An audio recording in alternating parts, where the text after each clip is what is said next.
तो अब तक हमने देखा फ्रेंड्स एपिसोड नंबर 4357 में कि जैसे सारी पुरुष मंडली जो होती है वो अब्दुल के सोडा शॉप पे बैठ के सोडा पी रही होती है और पहेली बुझा-बुझा कर यानी मज़े ले रही होती है। अपने काम-धंधे से मतलब छुटकारा पाके आराम के कुछ पल बिता रही होती है और मस्ती मज़े कर रही होती है। जिसमें जेठालाल हैं, तारक मेहता हैं, सोडी हैं, है ना? अय्यर हैं, पोपटलाल हैं और भिड़े हैं। तो ये मज़े लेते हैं रात में बैठ के सोडा शॉप पे और हँसी-मज़ाक करते हैं, पहेलियाँ बुझाते हैं। ये पहली बार दिखाया गया है तारक मेहता में।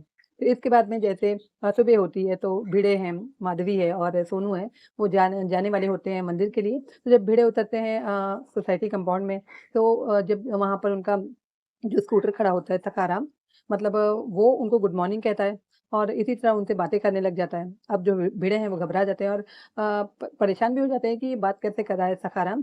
तो इतने में अब्दुल वहाँ आता है और वो अब्दुल को बताते हैं कि सखाराम जो है वो मेरी बातों का जवाब दे रहा है। तो अब्दुल बोलता है कि ऐसा नहीं हो सकता, वो मज़ाक में लेता है और कहता है कि नींबू मिर्चें बाँध दो आपके सखाराम पे, इसमें किसी की आत्मा आ गई है। उसी दम ज़ोर से आवाज़ होती है और सखाराम कहता है कि मुझे मतलब नींबू मिर्ची नहीं बाँधना। तो अब्दुल ये सुन के घबरा जाता है, बहुत दूर जाकर गिर जाता है, तो भिड़े उसको ताज्जुब से देखते हैं और वो भी घबरा जाते हैं।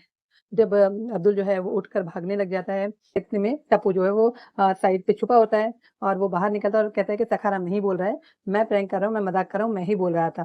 फिर इत्मीनान हो जाता है अब्दुल को भी, लेकिन भिड़े नाराज़ हो जाते हैं। खैर तब तक माधवी और सोनू आ जाते हैं और उनको मंदिर जाना होता है। फिर जो टप्पू है उसके हँसी-मज़ाक से और पता चलने पे माधवी भी कहती है कि कैसे सखाराम की आवाज़ निकाली बताओ? तब टप्पू जो है उनको बताता है और सारे हँसते हैं और मंदिर जाने के लिए वो निकल जाते हैं। वहाँ से बाहर जैसे अब्दुल होता है अपनी शॉप पर, तो भिड़े उससे पूछते हैं कि मतलब तुमको डरे तो नहीं? है ना? वो जो आवाज़ निकाल रहा था टप्पू परेशान कर रहा था, उससे तुम डर तो नहीं गए? तो कहता है नहीं। और कहाँ जा रहे हैं पूछने पर बोलते हैं कि हम जो है सारे मंदिर जा रहे हैं। उसके बाद वो मंदिर चले जाते हैं, फिर मंदिर पहुँच के बीच रास्ते में उनको पता चलता है कि किसी ने भी फ़ोन नहीं लिया है अपना-अपना। तो भिड़े का दिल ऐसा होता है कि वापस जाया जाए और फ़ोन लेके आया जाए। मतलब किसी ने भी तीनों में से फ़ोन नहीं लिया होता। इस तरह वो 2 राउंड लगाते हैं, लेकिन माधुरी ज़िद करती है कि नहीं अब चलो, 2 घंटे में किसी का फ़ोन ना आए। मगर भिड़े को ये फ़िक्र होती है कि कहीं 2 घंटे में कोई मुसीबत ना आ जाए गोकुलधाम सोसाइटी में। फिर भी माधुरी ज़बरदस्ती करके उनको लेके चली जाती है। यहाँ पर एक जो है ऑटो आके रुकती है गोकुलधाम सोसाइटी कंपाउंड में और उसमें से एक आदमी जो है वो उतरता है, वो बोरा उठाता है अपने कंधे पे लादकर, सीधे जाता है भिड़े के दरवाज़े में और वहाँ पर वो बोरा रख देता है।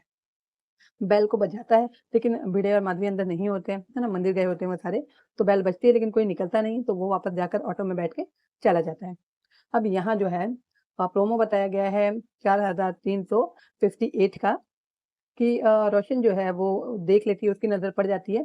जैसे वो आदमी बोरा लेके जाता होता है, तो वो जाके ऊपर देखती है, पता करती है, तो एक बोरा जो है भीड़े के दरवाज़े में रखा होता है। वो जाकर नीचे सबको बताती है, पोपटलाल और अब्दुल भी, सारे समेत गोकुलधाम की जो महिला मंडल है, वो ऊपर आती है। फिर जो पोपटलाल होता है, वो आगे बढ़ के बोरे को हाथ लगाता है और जैसे ही हाथ लगाता है, उसे कुछ चुभता है, वो चीख मारकर पीछे भाग जाता है और सभी ताज्जुब में पड़ जाते हैं कि ये है क्या? फिर आ जाते हैं चालू पांडे जी और हम सब मिलकर देखेंगे कि आज क्या होता है।